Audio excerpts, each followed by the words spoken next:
Hello ladies and gentleman, welcome to my channel code pro career. मैं हूँ आपका host Debashish Kumar. आप मुझे देव कह के भी बुला सकते हैं। Okay, so code pro career के इस वीडियो में हम बात करने वाले हैं कि अगर आपको स्टार्टअप स्टार्ट करना चाहते हैं इंडिया में तो क्या क्या प्रोसेस है, आपके क्या क्या स्टेप्स है।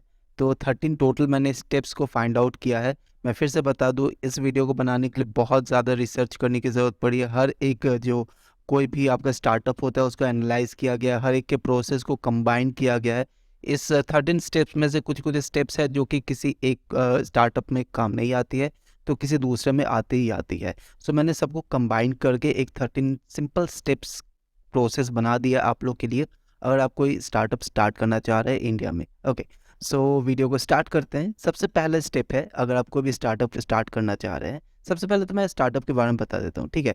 कोई भी इंडिया में अगर आप स्टार्टअप स्टार्ट करना चाहते हैं तो सबसे पहले तो आपको अंडरस्टैंडिंग होनी चाहिए उस बारे में, लॉज एंड रेगुलेशन। इस चीज़ को बहुत जन मिस कर देते हैं, लॉज एंड रेगुलेशंस जो कि सरकार सेट कर रही है कोई भी बिजनेस को चलाने के लिए, ठीक है। तो बिजनेस की नॉलेज होनी चाहिए और फिर सारे के सारे गवर्नमेंट के लॉज एंड रेगुलेशंस भी होने चाहिए। ये सारा का सारा नॉलेज, उसके बाद जाके आप किसी स्टार्टअप को स्टार्ट कीजिए। तो ये प्रॉब्लम मैं आपको सॉल्व कर दूंगा, बस इसी वीडियो में आपको पूरा प्रोसेस पता चल जाएगा। ओके, सो सबसे पहला होता है कि चूजिंग अ बिजनेस स्ट्रक्चर। आपको सबसे पहले तो आपके पास एक आइडिया है। मैं ऐसा नहीं बोल रहा हूँ कि पहला स्टेप है आपके पास एक आइडिया होना चाहिए। ऑब्वियसली आपके पास कोई एक बेटर आइडिया है तभी आप इस वीडियो को देख रहे हैं, और अगर आइडिया नहीं है तो सबसे पहले तो आप उस आइडिया पे काम कीजिए कि कौन सा आइडिया पे आप स्टार्टअप स्टार्ट करना चाह रहे हैं। और उसके बाद सबसे पहला कि बिजनेस स्ट्रक्चर क्या होना चाहिए। कोई भी बिजनेस स्ट्रक्चर जो होता है वो कई तरह के होते हैं। ऐसे देखा जाए, अगर सोल प्रोप्राइटरशिप होता है, पार्टनरशिप होता है, लिमिटेड लायबिलिटी कंपनी होता है, प्राइवेट लिमिटेड कंपनी होता है, या फिर पब्लिक लिमिटेड कंपनी होता है। अगर आप स्टार्ट कर रहे हैं, स्टार्टिंग से खुद से स्टार्ट कर रहे हैं, ये सोल पे आ जाएगा। ओके, आप सोल से स्टार्ट कर सकते हैं क्योंकि आप अकेले या फिर कुछ गिने चुने लोग मिलकर स्टार्ट कर रहे हैं।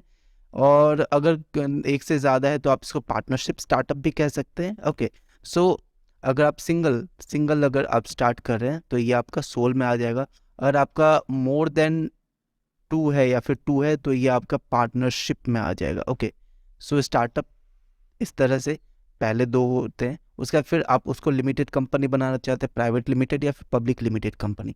तीन तरह के होते हैं, आप तीनों के बारे में अच्छे से पढ़ लीजिएगा कौन सा आपके लिए सुइटेबल होगा। ओके, सो ये है सबसे पहला प्रोसेस, एक बिजनेस का स्ट्रक्चर बनाना है। स्ट्रक्चर आपके पास बहुत ज़्यादा स्ट्रांग होना चाहिए कि अगर आपका बिजनेस है उसका हेड कौन होगा, सीईओ कौन होगा, सीओओ कौन होगा, मार्केटिंग कौन देखेगा, आपका प्रोडक्ट मैनेजमेंट, ये सारी चीज़ें। अगर वो सारी चीज़ें आप अकेले करना चाह रहे स्टार्टिंग के दिनों में तो फिर कोई प्रॉब्लम नहीं है, आप उसको स्टार्ट कीजिए, ठीक है। स्ट्रक्चर सिंपल है, अगर आप अकेले स्टार्ट कर रहे हैं तो आप ही सीईओ है, आप ही सीईओ, आप ही मैनेजमेंट भी देख रहे हैं, आप ही सब कुछ देख रहे हैं। ओके, सो ये था पहला स्टेप। सेकंड स्टेप में जाते हैं। सेकंड स्टेप है कि सबसे पहला आपको एक पैन लेना पड़ेगा। ओके, पैन कार्ड जो होता है, आप लोगों को पता होगा कि पैन कार्ड सारे के सारे लोगों के पास होता है, ठीक है। पैन कार्ड इनकम टैक्स और टैक्स के लिए यूज़ होता है। अगर आप पैन कार्ड आपके पास है तो आप ये मत सोचिए कि पैन कार्ड आपको लेने की ज़रूरत नहीं है। ये पैन कार्ड आपके बिजनेस के लिए भी होते हैं। बिजनेस पैन कार्ड, अगर आपका बिजनेस बड़ा है जिसमें पैन कार्ड का ज़रूरत है, बिजनेस पैन कार्ड का ज़रूरत है, तो वो आपको लेना पड़ेगा। अब देखिए, बिजनेस पैन कार्ड क्या होता है, ठीक है। कोई बिजनेस ट्रांजैक्शन में अगर आप खुद से छोटा ट्रांजैक्शन है आप अपने पैन कार्ड से कर सकते हैं, ठीक है।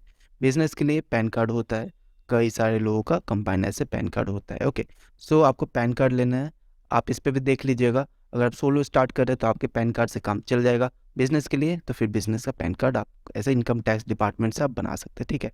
10 डिजिट का अल्फा न्यूमेरिकल आइडेंटिटी कार्ड होता है पैन कार्ड। आपको पता है आपके पास भी पैन कार्ड है। ओके, सो ये था सेकंड स्टेप। थर्ड स्टेप क्या है? आपको जीएसटी के लिए रजिस्टर करना है। आप कोई भी स्टार्टअप स्टार्ट कर रहे हो, कोई भी छोटा हो या बड़ा हो, अगर आपको उसको एज अ बिजनेस ग्रो करना है तो आपको जीएसटी लेना ही पड़ेगा। बहुत ही ज़्यादा मैंडेटरी है। ओके, बहुत ज़्यादा मैंडेटरी है। एक बार बिजनेस को रजिस्टर कर लीजिए जीएसटी में, ठीक है। और उसके बाद फिर आप मल्टी स्टेज कोई भी टैक्सेशन, कोई भी जैसे आपको कोई भी प्रोडक्ट हो, फॉर एग्जांपल अगर इसमें हम एग्जांपल दे, अगर सपोज़ कि आप एक कंपनी, सपोज़ कि आप एक समोसे का ठेला नहीं, समोसे का दुकान का ब्रांचेस खोलना चाह रहे हैं, ठीक है। तो उसके लिए भी आपको जीएसटी लेने पड़ेंगे, आपको इनकम टैक्स देने पड़ेंगे, क्योंकि आपका चेन है लंबा सा, और आपका नो डाउट आपका जो ईयरली इनकम होगा वो मोर देन 5 lakhs होगा। ओके, सो आपको जीएसटी नंबर लेना पड़ेगा, वो बहुत ही ज़्यादा मैंडेटरी है, ठीक है। तो ये था थर्ड स्टेप। उसके बाद फिर फोर्थ स्टेप की बात किया जाए तो आपको एक बैंक अकाउंट खोलना पड़ेगा। याद रखिए, ये बैंक अकाउंट आपका करेंट अकाउंट होगा। कोई भी बिजनेस के लिए अगर आप अकाउंट खुलवा रहे हैं तो वो एक करेंट अकाउंट ही होता है, ठीक है। और वो जो नेम होता है इस बिजनेस इस अकाउंट का, वो होता है बिजनेस के नेम पे। जैसे कि मैंने कहा कि समोसे का अगर कोई चेन खोलना चाहते हैं आप बहुत सारे दुकानों के, तो सपोज कि आपका है समोसा चिल नाम से आपका दुकान है, तो समोसा चिल के नाम से ही आपका करेंट अकाउंट बैंक अकाउंट में खुलेगा, बैंक में करेंट अकाउंट आपका इसी के नाम से खुलेगा। सो फोर्थ स्टेप बहुत इंपॉर्टेंट है, आपके पास एक बैंक अकाउंट होना चाहिए, वो भी करेंट, वो भी बिजनेस के नाम पे, ठीक है, जिसमें आपके सारे के सारे बिजनेस के ट्रांजैक्शंस होंगे। फिफ्थ स्टेप पे देखते हैं, एक ट्रेड लाइसेंस आपके पास होना ज़रूरी है। ट्रेड लाइसेंस क्या होता है? सपोज कि आप जैसे मैंने कहा कि समोसा का चेन मैं खोलना चाहता हूँ या फिर आप खोलना चाहते हैं, तो आपके पास आलू कहाँ से आएगा? समोसा मैंने जस्ट एग्जांपल लिया, ठीक है। आप इसको बड़े किसी मैन्युफैक्चरिंग से भी आप कंपेयर कर सकते हैं। समोसा आप बना रहे हैं, एग्जांपल, आपको आलू चाहिए, आपने आलू कहीं से ट्रेड किया है, आपने मैदा कहीं से ट्रेड किया है, आप समोसे बना रहे हैं फैक्ट्री में, फिर आप उसको कहीं और बेच रहे हैं, विदेश में बेच रहे हैं, इंडिया में बेच रहे हैं नेशनली, या फिर आप इंटर स्टेट बेच रहे हैं, तो वो ट्रेड हो रहा है। ट्रेड हो रहा है तो ट्रेड लाइसेंस बहुत ही ज़्यादा ज़रूरी है। ट्रेड लाइसेंस आपको लोकल म्यूनिसिपैलिटी से बनवाना पड़ता है, ठीक है। तो लोकल म्यूनिसिपैलिटी से बनवाना ट्रेड लाइसेंस बहुत ही ज़्यादा ज़रूरी है, उसके बाद ही आप ट्रेड कर पाइएगा। ओके, ये था फिफ्थ पॉइंट। सिक्स पॉइंट में है आपका registering from for professional tax. Professional tax क्या होता है कि अगर जैसे कि कोई भी इंसान, अगर आप एम्प्लॉयज़ रख रहे हैं, ठीक है, वो इनकम टैक्स देते हैं, आप भी एक एम्प्लॉय हैं आपके कंपनी में, ठीक है, तो आप भी टैक्स दे रहे हैं, इनकम टैक्स दे रहे हैं, और इनकम टैक्स के साथ एक होता है प्रोफेशनल टैक्स। सपोज आपका समोसा का दुकान है, उसमें बहुत सारे एम्प्लॉयज़ हैं जो कि बहुत ही एक्सपर्ट है, प्रोफेशनल है समोसे बनाने में। मैं फिर बता रहा हूँ, समोसा मैंने एग्जांपल लिया हुआ है, ठीक है, सिंपल शब्द है इसीलिए उसको आप ऐसे भी बोल सकते हैं कि आप कोई मशीन की फैक्ट्री बना रहे, और उस मशीन को बनाने के लिए प्रोफेशनल्स चाहिए, तो प्रोफेशनल्स का एक प्रोफेशनल टैक्स भी होता है। कोई भी सॉफ्टवेयर इंजीनियर, कोई भी मल्टीनेशनल कंपनी में कोई भी एम्प्लॉय काम करते हैं, तो उनको प्रोफेशनल टैक्स देना पड़ता है। तो उनके टैक्स के लिए भी आपकी ही कंपनी को प्रोफेशनल टैक्स रजिस्टर करना पड़ेगा, ठीक है। और वो प्रोफेशनल टैक्स जो होता है वो भी आपका म्यूनिसिपैलिटी, लोकल म्यूनिसिपैलिटी से ही होता है, और वो टैक्स कितना होगा वो कैलकुलेट होता है आपका बिजनेस का इनकम। आपका बिजनेस का इनकम अगर लो है तो फिर आपका टैक्स भी लो ही होगा, और अगर आपका बिजनेस हाई है तो आपका प्रोफेशनल टैक्स भी हाई होगा। सो ये था सिक्स पॉइंट। सेवन पॉइंट की बात करूँ तो सेवन पॉइंट में आपको एम्प्लॉयमेंट प्रोविडेंट फंड के लिए भी रजिस्टर करना पड़ेगा। ये क्या होता है? आपका कंपनी आपने खोला है, समोसे का दुकान है, एम्प्लॉयज़ काम कर रहे हैं, और आपको तो पता है कि पहले के टाइम में क्या होता था कि सिर्फ गवर्नमेंट जॉब्स जो होता था सिर्फ उसी में पीएफ मिलते थे, बट अभी सारे के सारे प्राइवेट, जितने भी प्राइवेट जॉब्स हैं उसमें भी पीएफ मिलता है, ठीक है। सो ये जो पीएफ मिलता है वो कंपनी वाले, सपोज कि आप जो समोसा का दुकान है आपका, उसमें आप एम्प्लॉय को जो एक्सपर्ट है उसको दे रहे हैं 50,000 रुपये महीने, उसका सैलरी है। उस 50,000 रुपये महीने से 5,000 रुपये उसका महीने में हर महीने कट हो रही है, और उसका पीएफ जमा हो रहा है। पीएफ जमा हो रहा है वो सरकारी बैंक अकाउंट में, वो कोई भी नहीं निकाल सकता, ना हम निकाल सकते ना वो निकाल सकता है, और निकालने का प्रोसेस भी थोड़ा सा कॉम्प्लिकेटेड है, ठीक है। अगर उसकी शादी हो रही है या फिर बहुत ही ज़्यादा कुछ ज़रूरत है, तभी वो जो पीएफ जमा हो रहा है, पैसे हर महीने 5-5 हज़ार इसका जमा हो रहा है, तो ही ये निकाल सकता है। और सरकार पीएफ पे 8% 9% वेरिएबल है, ठीक है, टाइम के साथ चेंज होता रहता है। 8.1 कभी 9.1 ऐसा इंटरेस्ट भी आपको मिलता है पीएफ में। तो 5,000 जो उसके सैलरी से कट हो रहा है वो, प्लस एम्प्लॉयर मतलब जो उसको नौकरी दे रहा है, मतलब हम, मेरी कंपनी है, मैं नौकरी दे रहा हूँ, तो मैं भी लगभग 2,000 रुपये समथिंग मैं उसमें जमा करूँगा उसके नाम पे, ठीक है। सो ये जो मैं सरकार को जमा कर रहा हूँ, तो इसके लिए आपके कंपनी के नाम से एक रजिस्ट्रेशन होना चाहिए, ठीक है। ईपीएफ फंड होता है, एम्प्लॉय प्रोविडेंट फंड जो होता है, ये मैंडेटरी है, ये बहुत ही मैंडेटरी है, गवर्नमेंट ने मैंडेटरी बना लिया है, जो कि एम्प्लॉय और एम्प्लॉयर दोनों मिलकर पैसे जमा करते हैं। और एम्प्लॉयर मतलब समोसे का दुकान मेरा है, मैं नौकरी दे रहा हूँ, मैं एम्प्लॉयर हूँ, मुझे रजिस्टर होना बहुत ही ज़्यादा ज़रूरी है, ठीक है। पीएफ, हाँ, एम्प्लॉयज़ प्रोविडेंट फंड ऑर्गेनाइजेशन में मेरी कंपनी रजिस्टर्ड होना ज़रूरी है, तभी मैं उसके नाम पे पीएफ दे सकता हूँ। अगर मेरा रजिस्टर्ड नहीं है तो फिर मैं उसको पीएफ नहीं दे सकता हूँ। तो ये भी बहुत ही ज़्यादा मैंडेटरी है और आप एक बड़ी सी कंपनी खोलना चाहते हैं। तो ये था 7th पॉइंट। 8वां पॉइंट के बारे में देखते हैं। सबसे पहले ऑब्टेनिंग इंटेलेक्चुअल प्रॉपर्टी राइट्स क्या होता है समझा रहा हूँ। समोसे की दुकान ही है, ठीक है, और मैंने एक ऐसा नुस्खा तैयार कर लिया समोसे का जो कि दुनिया में किसी ने आज तक बनाया नहीं है, और मैं चाहता हूँ कि ये नुस्खा सिर्फ मेरे पास ही रहे, इस रेसिपी का समोसा सिर्फ मेरे ही दुकान में बिके और कोई भी दुकान वाला मेरा समोसा का रेसिपी चोरी नहीं कर पाए। उसको पता भी चल जाए कि हाँ, मैं समोसे में आलू इतना डाल रहा हूँ, मैं काजू यहाँ से ला रहा हूँ, काजू और फिर बादाम यहाँ से ला रहा हूँ, और मैं ये सब डाल के मैं समोसे को बहुत टेस्टी बना रहा हूँ। उसको पता है कि मैं क्या क्या डाल रहा हूँ, लेकिन वो फिर भी उसको यूज़ करके वैसा मेरे जैसा समोसा नहीं बना सकता है। तो ये होता है इंटेलेक्चुअल प्रॉपर्टी राइट्स, IPR। तो आपको इंटेलेक्चुअल प्रॉपर्टी राइट्स आपके पास होना बहुत ही ज़रूरी है। आपका बिजनेस है, आप इंटेलेक्चुअल प्रॉपर्टी राइट्स कुछ भी, आपका जो बिजनेस का जो यूनिकनेस है आप उस पर ले सकते हैं। समोसे का दुकान में समोसे का रेसिपी जो कि यूनिक है, किसी और के पास नहीं है, मैंने इंटेलेक्चुअल प्रॉपर्टी राइट्स रजिस्टर करवा लिया है। कैसे रजिस्टर करवाते हैं वो ही मैं बता देता हूँ। यहाँ पे क्या लिखा हुआ है, कोई बिजनेस के पास इंटेलेक्चुअल प्रॉपर्टी राइट्स होने चाहिए, ठीक है, और वो रजिस्टर्ड होना चाहिए कहाँ से, गवर्नमेंट अथॉरिटी से, जैसे कि पेटेंट ऑफिस और कॉपीराइट ऑफिस। आपको भी पता है, बहुत बार आपने सुना होगा, ये आप यूट्यूब में वीडियो देख रहे हैं, बहुत बार आपने सुना होगा कि कॉपीराइट इश्यूज आ जाते हैं, गाने अगर कोई यूज़ करता है तो वो क्या है, किसी ने गाना बनाया, ठीक है, और वो गाना वो सिर्फ खुद ही यूज़ कर सकता है, कोई दूसरा उस गाने को यूज़ नहीं कर सकता। यूज़ करने से कॉपीराइट इशू आ जाएंगे, ओके।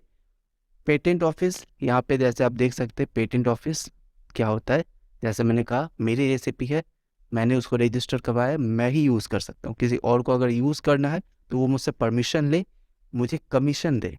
अगर सपोज़ कि गुप्ता जी का दुकान है, वो मेरे समोसे की रेसिपी यूज़ करना चाहते हैं, मेरे पास प्रॉपर्टी राइट्स है, ठीक है, इंटेलेक्चुअल प्रॉपर्टी राइट्स है, मैं उनको बोला कि मेरे पास तो राइट्स है, ठीक है, आप मेरे रेसिपी यूज़ कर सकते हैं समोसे के लिए, लेकिन आपका जो 10 रुपये का समोसा है उसमें से 2 रुपया पर समोसा मैं कमीशन लूँगा, क्योंकि मेरे राइट्स मैं आपको दे रहा हूँ यूज़ करने के लिए।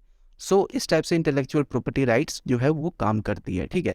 सो अगर आपकी कंपनी, अगर आपके स्टार्टअप में कोई भी ऐसा यूनिकनेस है तो आप उसको ज़रूर से ज़रूर IPR जो है वो रजिस्टर करवा ले, पेटेंट ऑफिस में या फिर कॉपीराइट ऑफिस में, ठीक है, बहुत इंपॉर्टेंट है। तो ये था 8वां पॉइंट। अब 9th पॉइंट के पास चलते, ऑब्टेनिंग अदर लाइसेंसेस। अब देखिए, हाँ, ये मतलब कि अदर लाइसेंसेस में क्या क्या आ जाते हैं। एग्जाम्पल को ही दोबारा से ले लेता हूँ। सपोज़ कि मेरी जो है समोसे की दुकान है, मेरे समोसे की दुकान में सपोज़ मेरा जो समोसा है वो, उसका क्वालिटी कैसा है, अगर मैं बात करूं, मुझे प्रूफ करना है ना कि क्वालिटी कैसा है। आप लोग के पास मोबाइल है, आप लोगों को पता है मोबाइल में बोला जाता है कि हाँ ये इतना वाटर रेजिस्टेंट है, वाटर प्रूफ है, IPX4 IP68 वाटर रेजिस्टेंट है। तो ये सब एक मेज़र होता है, कंपनी वाले होते हैं, वो मेज़र करते हैं। मैं अपने समोसा का अगर चेक करवाना चाहूँगा कि मेरा समोसा कितना हेल्दी है या नहीं है, तो उसके लिए FSSAI, ये इंडिया का एक सरकारी कंपनी है, ठीक है, ये देता है लाइसेंस कि आपका फूड आपके दुकान में जो बिक रहा है वो हेल्दी है नहीं है। अगर है हेल्दी तो फिर FSSAI जो है आपको अप्रूव करेंगे। और FSSAI का अप्रूवल आपको सर्टिफिकेट देगा। उस सर्टिफिकेट को आप दुकान में रख सकते हैं, आप दिखा सकते हैं सबको कि देखिए FSSAI ने हमें अप्रूव किया हुआ है और हमारे समोसे जो है वो हेल्दी है, ठीक है। सो ये तो हो गया एग्जाम्पल की बात। अलग अलग बिजनेस को अलग अलग लाइसेंसेस की ज़रूरत पड़ती है। जैसे कि कोई भी बड़ी सी फैक्ट्री है, ठीक है, उनका वेस्टेज निकलता है। सपोज़ कि वो कोई फैक्ट्री है, वो कुछ मैन्युफैक्चर कर रहे, कुछ भी बना रहे हैं, तो गंदे पानी निकल रहे हैं, हार्मफुल गैसेस निकल रहा है, धुआं निकल रहा है, सो उससे पॉल्यूशन होता है। उस पॉल्यूशन के लिए भी लाइसेंस लेना पड़ता है कि हाँ मेरा इतना पॉल्यूशन निकलेगा, उसके लिए हमें सरकार को इतना कमीशन टैक्स या फिर ये सब देना पड़ेगा।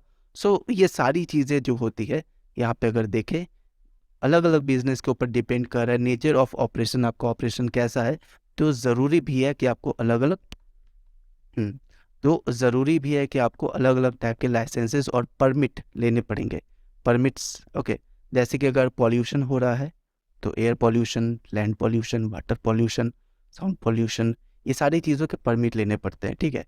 फूड सेफ्टी, मैंने जैसे कहा FSSAI, हेल्थ एंड सैनिटेशन, ये सब भी ज़रूरी है। और फायर सेफ्टी, हर एक कंपनी में फायर सेफ्टी होता है। आपने देखे होंगे बहुत सारे ऑफिसेज जो होते हैं उसमें फायर एक्सटिंग्विशर होता है और कई सारे फैसिलिटीज़ होते हैं, ठीक है। सो ये सारी की सारी चीज़ें लाइसेंस लेने टाइम ये सारी चीज़ें कंप्लीट रखनी पड़ती है। आपको पहले अपनी दुकान में, अपने ऑफिस में ये सारी चीज़ें कंप्लीट रखनी पड़ेगी। उसके बाद जाके आप जो है गवर्नमेंट ऑफिस को बोल सकते हैं कि आप आइए हमारे दुकान पे आके चेक कीजिए और वेरीफाई कीजिए और हमें अप्रूव कीजिए।